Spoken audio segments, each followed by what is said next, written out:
All right, what is up, guys? RLTKPHX podcast, Real Talk Phoenix. Jordan here, chilling with Alex. What's up, guys? Obviously, that's not John, right? John's taking a little hiatus, taking a little break. He's been grinding for a long time, so we gave him a little bit of time off to chill. And I think it's fitting that you are here today, right? Yes, sir. Because we're jumping in to a conversation that I think is very relevant right now. And as we've kind of been having these race conversations, as you guys may have seen throughout our social media, we thought it would be smart to transition to a different piece of the conversation that is relevant, but that is the Latino piece of the conversation. And so we have a special guest today. This is one of the homies. He's a beast. He be doing his thing all the way out there in Florida. Let's go. You know what I'm saying? It's Jonathan Rivera. Did I say it right? You said it right. Right. How are you, bro? You didn't say Rivers or Bro, Rivera. Somebody said that to you before? Oh, bro, people have butchered all kinds of different things. But what's the worst one you've heard? I think Rivera. Like, I feel like Rivera's pretty normal, pretty straightforward, right? Yeah. I feel like it's pretty I feel like it should be. Yeah, I feel like it's pretty obvious that it's Rivera. I feel like, I don't know. Was there a white person that did that? I gotta ask, bro. Was there a white person that did I plead the fifth.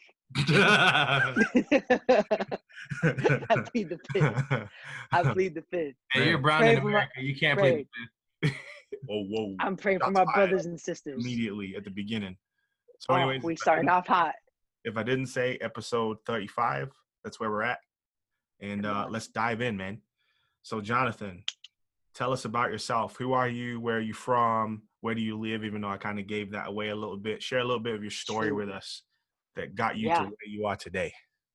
Yeah, for sure. So first of all, appreciate y'all letting me come on here. I know we haven't talked in a while, but always appreciate y'all always staying tuned and up to date with what you guys are doing over in Phoenix. And so can't wait to be able to come and hang out once Rona goes on vacation.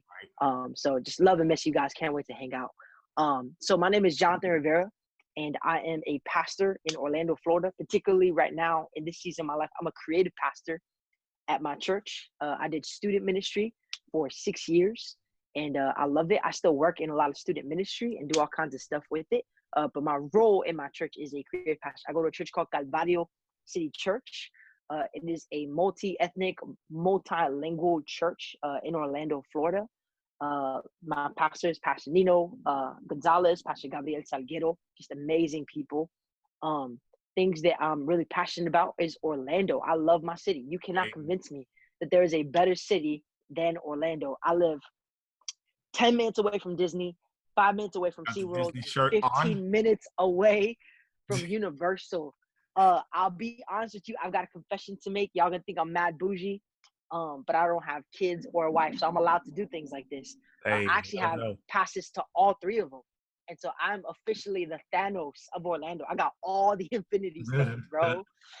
And so I love going to the parks. I love people. I love Jesus. Obviously, got a bunch of books behind me. I love reading theology. Love conversations like the one we're about to have right now.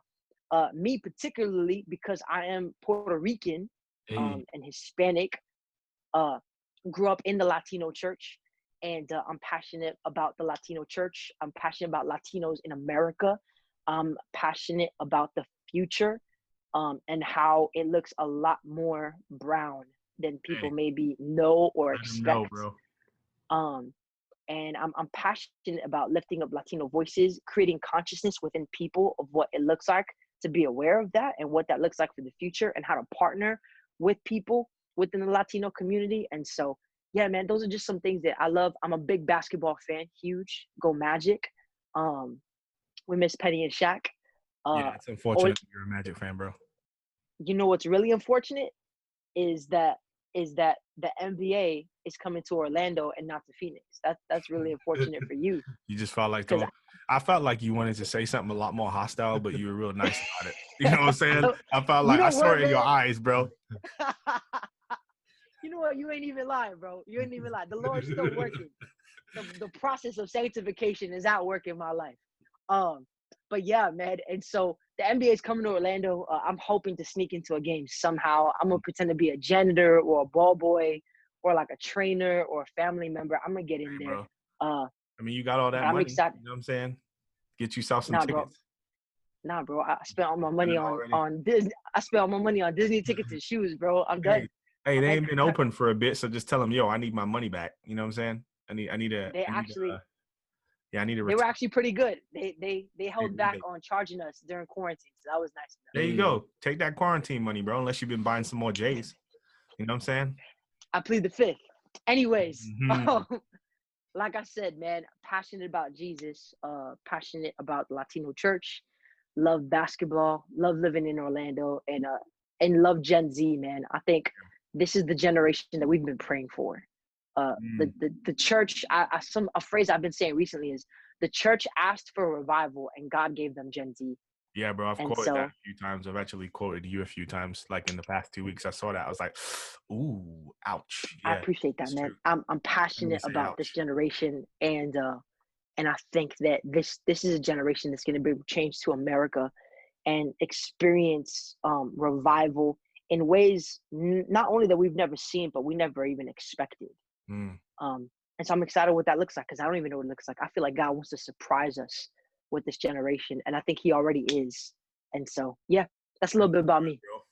Hey, so we got a lot of things to talk about, but if there were 3 things that you wanted someone to know about being Latino, what would those 3 things be? 3 things. I don't know anything about being Latino. Yeah, I know that's a massive question. I'm trying to teach him a little bit. I know it's a massive question, bro. Like, I'm trying to learn Spanish right now because I realize. So, Jordan, you're not Dominican? I thought you were Dominican, dog. Bro, stop tripping. Nah, bro. Stop tripping. Bro, they dragged me over on slave ships. Jamaica. My family's Caribbean, Virgin Islands, St. Thomas, St. Yeah, I remember you told me that. That's why I said it. Yeah. But listen, I think number one, Latinos are not a monolith. That's number one. Latinos are not a monolith. Right now, within the United States, 1 in 4 babies that are born are Latino. By the year 2050, there will be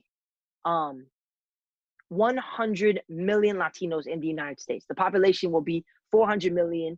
100 million of those will be Latino. So 1 in 4 people by the year 2050 will be Latino. But not all Latinos are the same. So one thing that happens to me all the time is I'll go to a place and people will be like, "Oh, you're Hispanic?" I'm like, "Yeah." They're like, "Yo, you must love tacos." And that's a very small understanding of Latinos, number one. Number two, Latinos don't just like tacos. We like all kinds of things. We like that. And so, for example, the primary population of Hispanics within the United States or Latinos, you can use either one. The primary population of Latinos within the United States are Mexicans, but not all Latinos are Mexicans. Some are Puerto Rican, some are Cuban, some are Dominican, some are from Honduras, some are from El Salvador, from Colombia, from Venezuela. I could just continue down the list. And so, number one, not all Latinos are not a monolith. They're not all the same.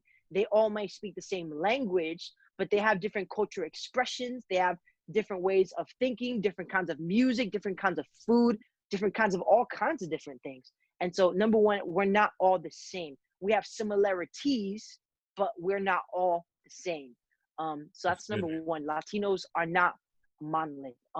That's good. Number two, I would say Latinos are the future. The population numbers that I gave you, that 1 in 4 babies being born in America right now are Latino, means that the future of the United States will look very different in every aspect, politically, culturally, within education, within government, within music, within Hollywood, in all different ways. And sometimes what's frustrating for me and disappointing is that when we talk about race in America, the conversation is usually just black and white. And we completely leave out brown. And so, and there's a lot of different reasons for that. First of all, because the immigration of Latinos in the numbers that are happening is a recent phenomenon. That's number one. Number two, whenever conversations about race have happened, it's normally between black and white. And so Latinos are a huge part of the future of the United States and even of the world.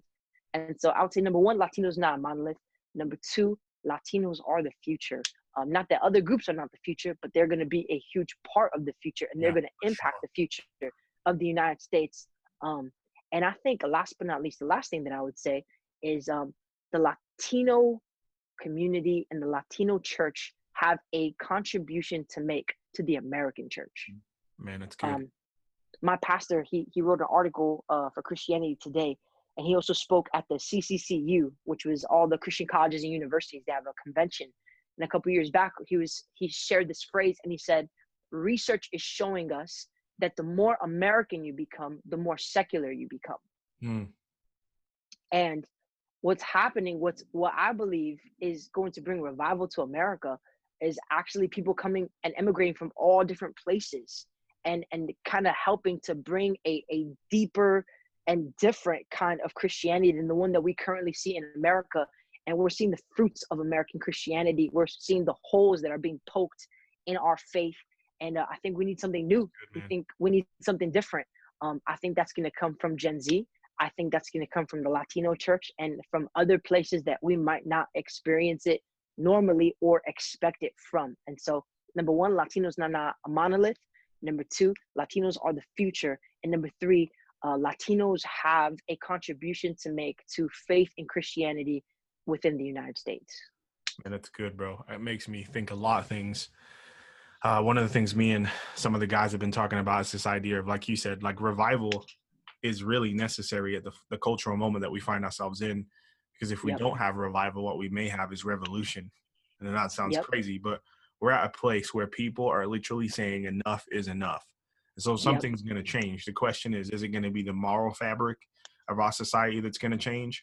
Or is it going to be because some crazy stuff happens and the United States fragments, or, there's all these extremist groups, Antifa, the alt-right, the white nationalist party or whatever. I can't even remember what they're called off the top of my head.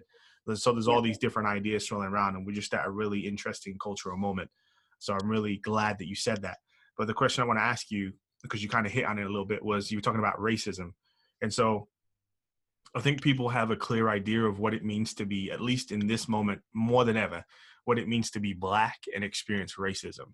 But what is it like to be Latino and experience racism? What does that look like? How does that feel? What are the things that you've experienced? What are the things that you are seeing that are like racism towards the Latino community population? Yeah, I think first of all, the first thing that needs to be said is that even though Latinos are minorities, they are not Black. And so the reality is that even though I'm Puerto Rican, I'm Latino, I have a last name that's Rivera, I don't have Black skin. And so that makes my experience different. But within Latinos, there are people who are Black. There are people who have African descent.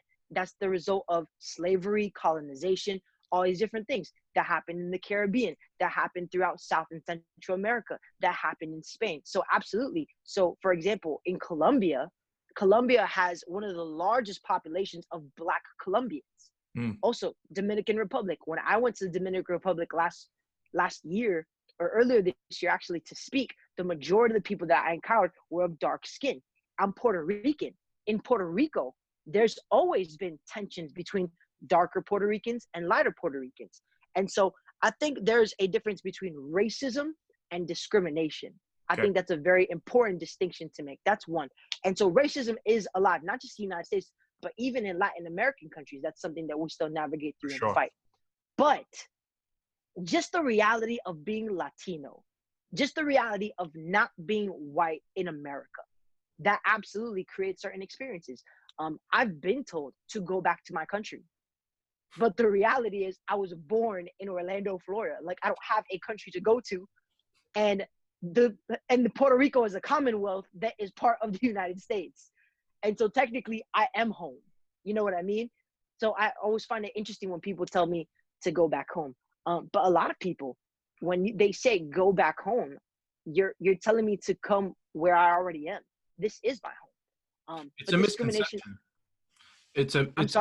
It's a misconception for sure, because I mean, if you look at when the U.S. took Mexico's land, right, when the war, a lot of Latinos were already on this side, and a lot of them have been here for generations. And when you look at statistics, it's a misconception, right? Because most Latinos in America were born in America, right? They didn't just migrate. I think it's over 65% of Latinos in the United States were actually born here. They did not immigrate from somewhere else. And so I think that's one, we see America as our home, of course. Now, and this is where my pastor talks about living within the hyphen. And so I'm Puerto Rican, but I'm American. I'm a Puerto Rican American. There's people that are Mexican Americans. There are people who are Honduran Americans, Cuban Americans, Dominican Americans, fill in the blank, right? And so we live in this kind of, in these two worlds. We live in two worlds. And so, for example, when I walk into my house, the world that I live in, my mother's Puerto Rican. She speaks in Spanish. When I walk into my church, there's a particular culture there. When I walk into Starbucks, culture. When I walk into certain churches, certain spaces, certain places, it's a different culture. But because I'm bilingual, I'm also bicultural. I live in two worlds. I'm culturally bilingual, right? But here's what happens when you live within two worlds. Most times what happens is you're never enough of either one. And so, for example, with Puerto Ricans, I'm not Puerto Rican enough. But obviously in America, I'm not American enough. And so what happens many times with Latinos within the United States is that they struggle with identity. They're trying to figure out, what exactly am I? And really, being a Latino in America is living within a tension that you cannot eradicate, a tension that you have to live within. But what happens many times is that Latinos try to eradicate the tension by assimilation. What they try to do is they try to become as American as possible so that they can be accepted, so that they can be wanted. But what happens is, as you do that, you come to a place where you recognize, I'll never be American enough. I'll never be good enough. I was talking to a friend of mine who's Black. He's educated, he's successful, he's intellectual, you know, he has all these different things. But I'll never forget when he told me, he says, I thought all those things would save me from America until I got stopped by a cop. And then I recognized that no matter how much I assimilated to the culture, no matter how polite I was to the police officer, no matter how much I tried to be one of them, I was never going to be enough. So the feelings of many Latinos within the United States is a feeling of not being enough. Yeah, it's tough, bro. So that's one aspect. I think the other part is, even though most Latinos that are of lighter skin are not afraid of getting shot by the cops, even though we don't talk about this enough, absolutely disproportionate numbers of Latino men particularly are shot by the police all the time. Now, of course, this isn't the moment for that conversation, even though it's really, we're focusing on the African American community. But when it comes to police brutality, Latinos experience it just as much. I mean, not just as much. They experience it in the same ways. Forgive me I had to make that distinction. They experience it in the same ways, not just as much. Statistics show that. So we experience it, and we're always reminded, you're not enough and you don't belong here. I don't want to make a political statement, but definitely in the age of Trump, we have definitely seen feelings that people have towards Latinos, especially everything that's been going on with immigration. Political statements are 100% legal here, bro. So you can say whatever you want. But I agree with you. As a pastor, I choose to not make political statements. Okay. Or at least I choose to not make endorsements or attacks. Yeah. Instead of attacking a person, I'll attack a policy. I'll attack a position, but I won't go against the person. And so when it comes to everything that's happening in the age of Trump with immigration and all these different things, you know, continually Latinos are reminded, you're not wanted here. You don't belong here. You don't have space here.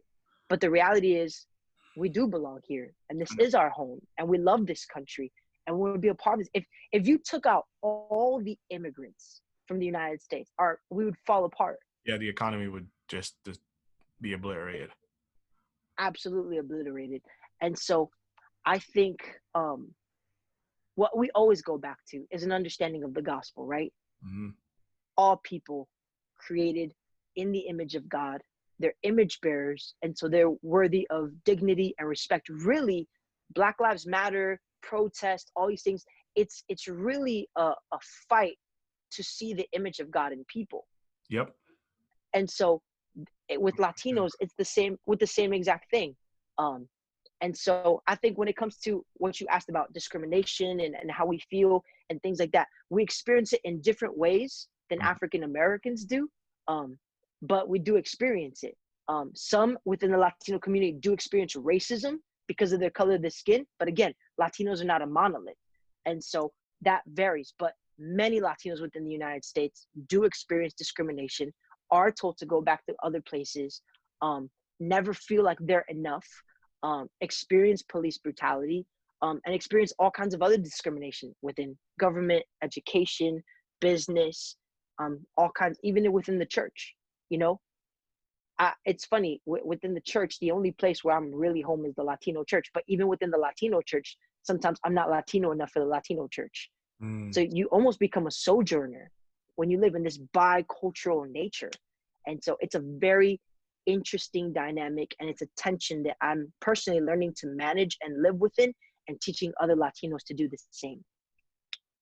No, that's good, bro. Lots of thoughts as you're saying all the things that you're saying. I hope I'm making sense. No, it does. It makes I know I'm all over the place. And I think you want to say something? Yeah, no, I was just saying, man, you know, just you talking about having Latinos not fit in, it kind of reminded me of a story.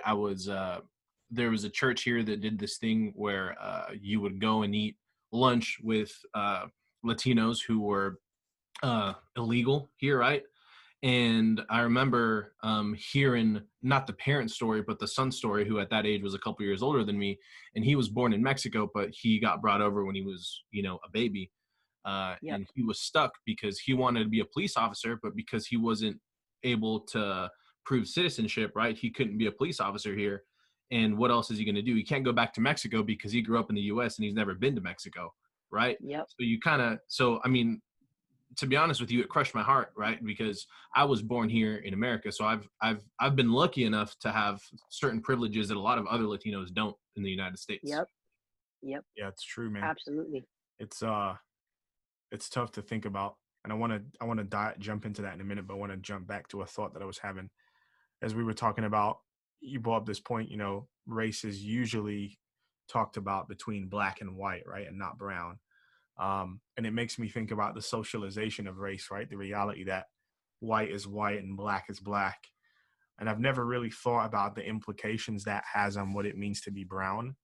I think it would be an interesting conversation discussion. I don't know if there's any direction to be pointed in with regards to that conversation. Like how has brown been socialized, or has it? That'd be interesting to think about. But jumping on lynching. It's a great one. Oh my gosh. Jumping onto what Alex said. He's making the point about DACA. And obviously we've been seeing DACA in the news a little bit. Stuff with the president, Trump, and obviously in Arizona as well. We've had a lot of stuff going on around that. I personally have friends who are recipients of DACA who were going to school, and then it became considerably more difficult for them to get through school because they went from having in-state tuition to out-of-state tuition, which tripled their tuition. And so, like, tell me your experience. Like, are there people around you that obviously are in that, what would I call it, in that sphere? And what is their experience like being in the United States? Yeah, I have a friend of mine.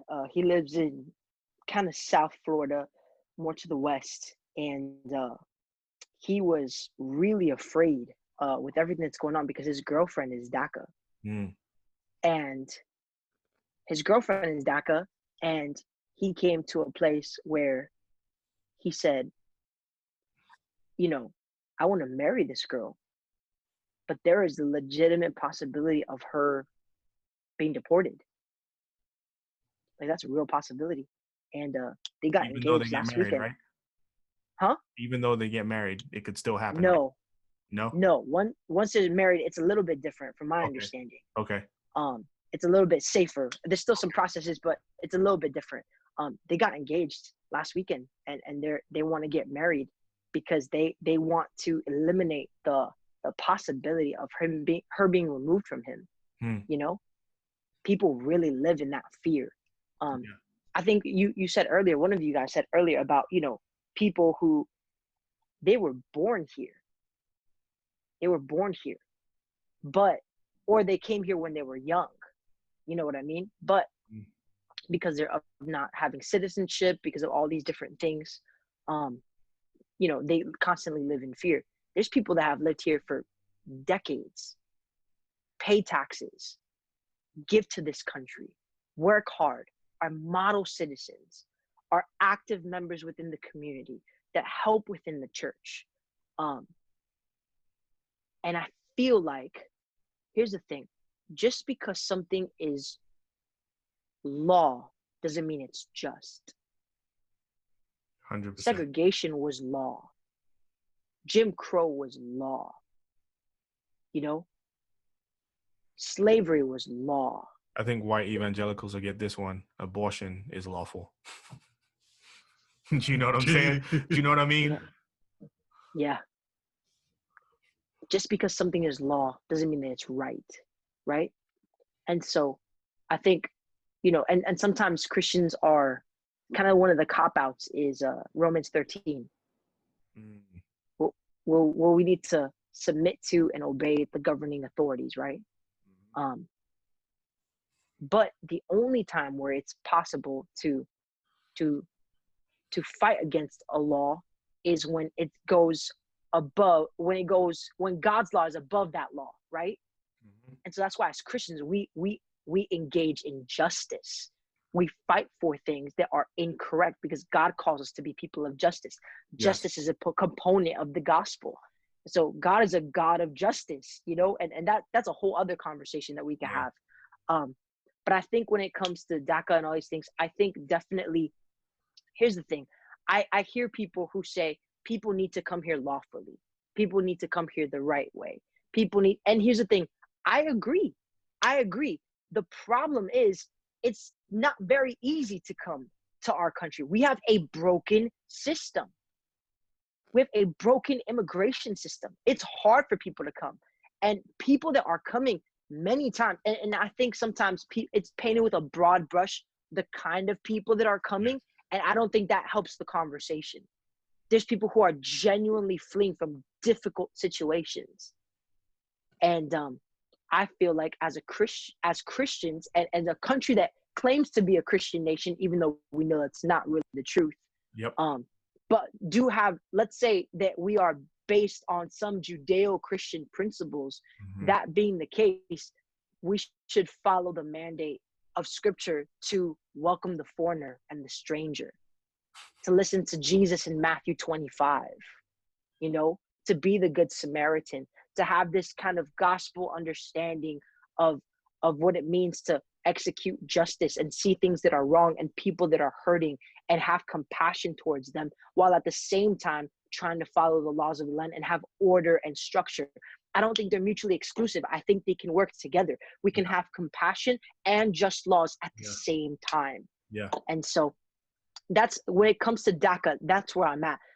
How can we have just laws? How can we have a system for immigration? But how can we also have compassion? We're asking people to go back to a country that they've never lived in, a country that they don't know about, to even speak a language that they've never actually learned.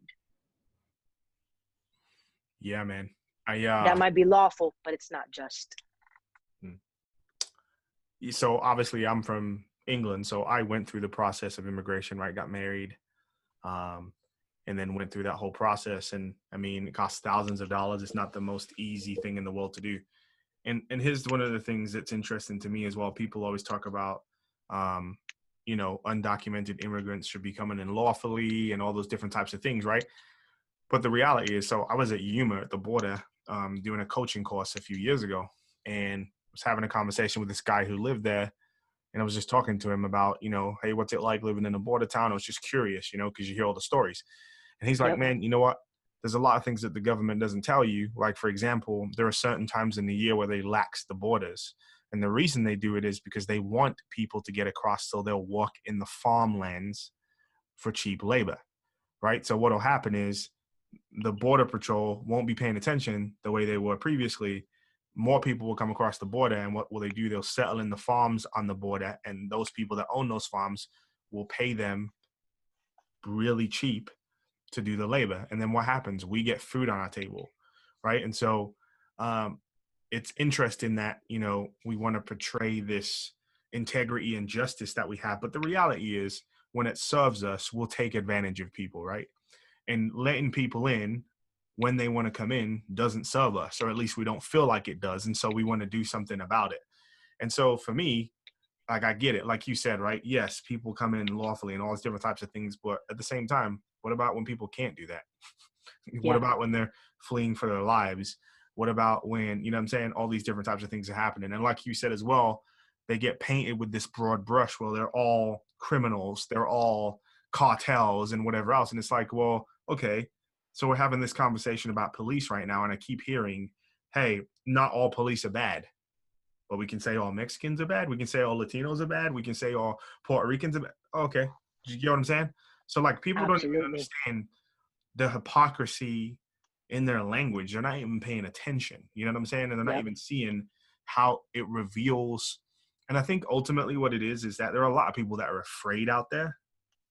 You know, they're watching one particular news channel too much on either side, and they're afraid.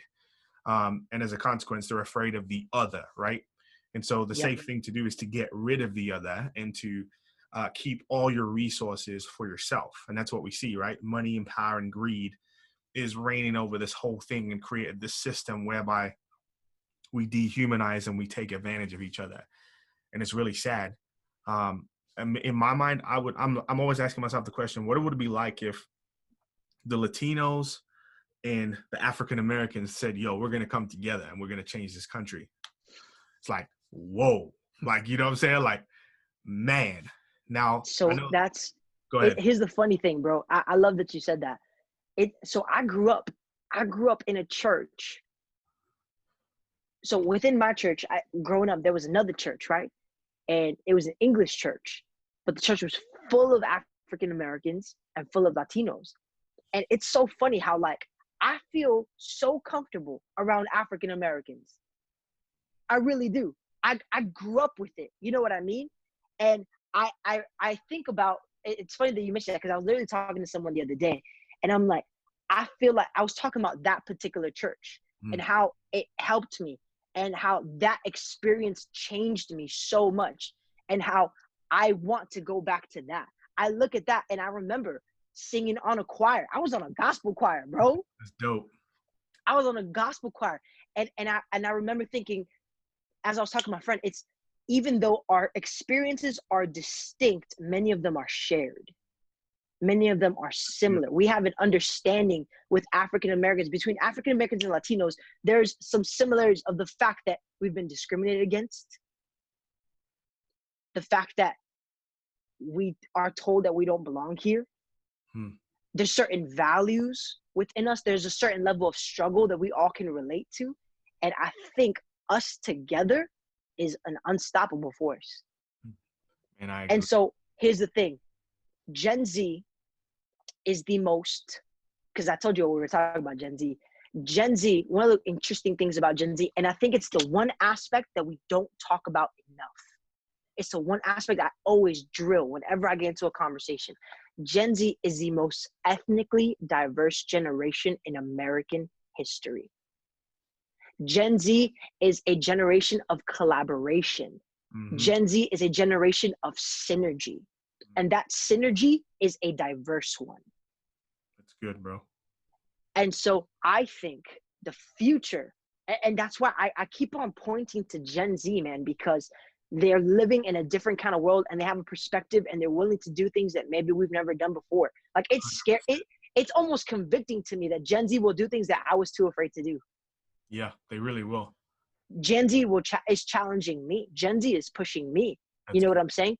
And so I think the future has to look diverse, and it has to look collaborative.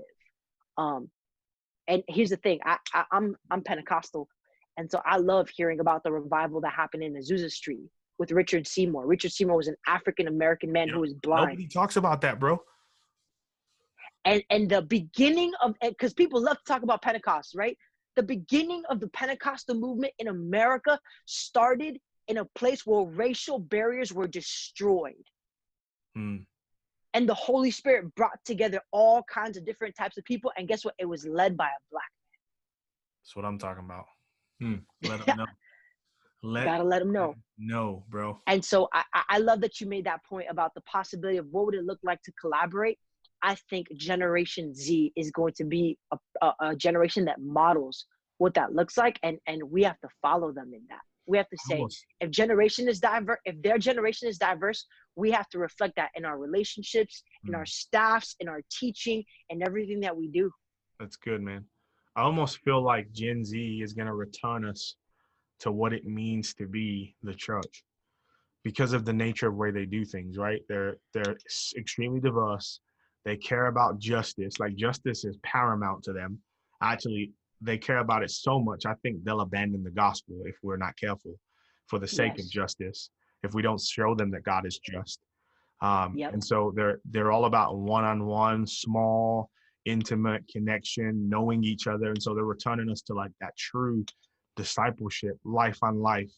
You know what I'm saying? You can't, like, I think youth groups are going to get smaller. I think churches are going to get smaller. They're going to have to, because the nature of who they are and how they interact. And then the reality that they're so interconnected as well through social in ways that we don't even understand.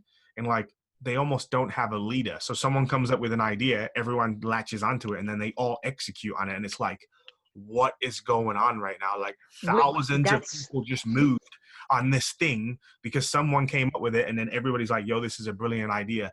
Let's go. Do you know what I'm saying? Here's the thing about Generation Z. I love that you said that, because it's so true. They'll follow anybody.